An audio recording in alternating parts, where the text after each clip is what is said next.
Le bouddhisme, définition et principe. Dans un monde qui va de plus en plus vite, nous sommes de plus en plus nombreux à être en quête de sens. Nous avons besoin de trouver un sens à nos vies, des lignes nous guidant à vivre de manière plus éthique et plus juste. Le bouddhisme semble répondre à ces questions pour certains d'entre nous en tout cas. Qu'est-ce que le bouddhisme? Il s'agit en réalité plus d'une philosophie de vie que d'une simple religion. Elle a été créée en Inde au IVe siècle. Le terme « bouddhisme » n'existe en réalité par chez les bouddhistes qui eux préfèrent parler du dharma comme étant l'ensemble des enseignements de Bouddha et nomment sangha la communauté des personnes croyant en cette doctrine. Les pratiquants du bouddhisme refusent que le dharma soit vu comme une religion car Bouddha lui-même appelait cela plus une doctrine, une philosophie de vie, une éthique qu'il cherchait à enseigner à travers des sermons. En quoi consiste le bouddhisme?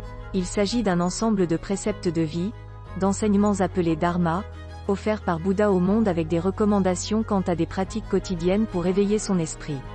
Il est question de pratiquer notamment la méditation ainsi que des rituels tels que des prières ou des offrandes visant à atteindre l'éveil.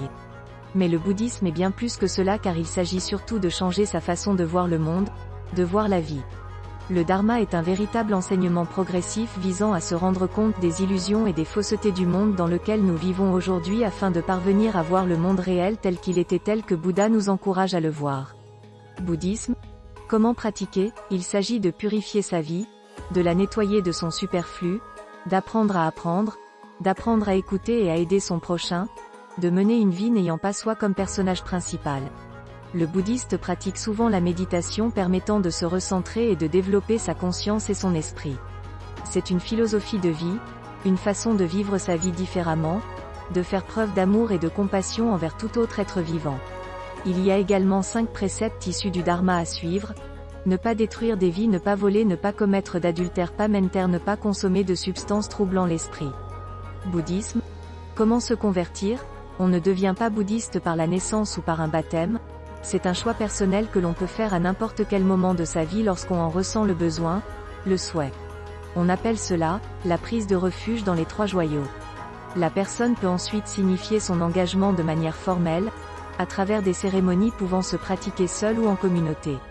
Quels sont les 3 joyaux? Il s'agit du dharma, du sangha et de l'éveillé, le Bouddha. Dans quel pays pratique-t-on le bouddhisme?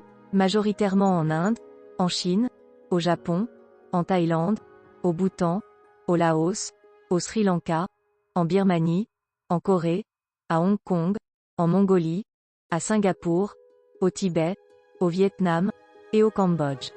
Mais les croyants se trouvent un peu partout dans le monde.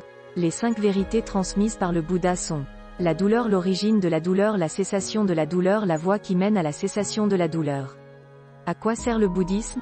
Si l'on suit les préceptes de Bouddha, le dharma, et que l'on tâche de comprendre, d'apprendre et d'appliquer les 5 vérités mentionnées plus haut, cela permet de passer une vie tournée vers plus de sens, permettant aux difficultés inévitables de la vie de ne pas nous atteindre autant, de savoir faire face avec une meilleure conscience de soi et du monde.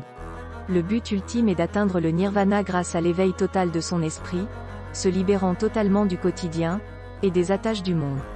Bouddhisme et réincarnation. Les bouddhistes considèrent que lorsqu'un individu meurt, son âme perdure et se réincarne dans un autre être vivant. Le choix de l'être vivant suivant dépendra de son karma, de ce qu'il a fait dans sa vie précédente. Les bouddhistes utilisent plus souvent de renaissance. Pourquoi avoir une statue de Bouddha chez soi? Vous pouvez choisir d'avoir une statue de Bouddha chez vous, ou une peinture ou autre représentation. Celle-ci permet de symboliser la prospérité, la richesse, la plénitude ainsi que la sagesse. Avoir une statue de Bouddha chez soi peut aussi servir à représenter votre pratique spirituelle, tournée vers la quête de la sagesse et d'une plus grande connaissance de soi par le biais de la méditation. Attention cependant à ne pas mettre votre statue dans une pièce d'eau ou dans une chambre à coucher qui sont des endroits de nudité potentiels. De plus, une fois que vous aurez mis cette statue quelque part, faites bien attention à ne pas mettre une photo devant, et faites attention à ne pas lui tourner le dos car cela représente un manque de respect et peut vous attirer la malchance. Pourquoi Bouddha a-t-il de grandes oreilles? En Asie orientale, d'où le Bouddha est issu, avoir de grandes oreilles est un signe de chance, de sagesse et de compassion. C'est pourquoi il est représenté ainsi. Pourquoi Bouddha a-t-il un gros ventre? En Asie, avoir un gros ventre représente la joie de vivre, l'énergie, la sagesse et la prospérité. Mais cette croyance dépend d'un pays à l'autre, La représentation de Bouddha changera donc en fonction du pays de sa création.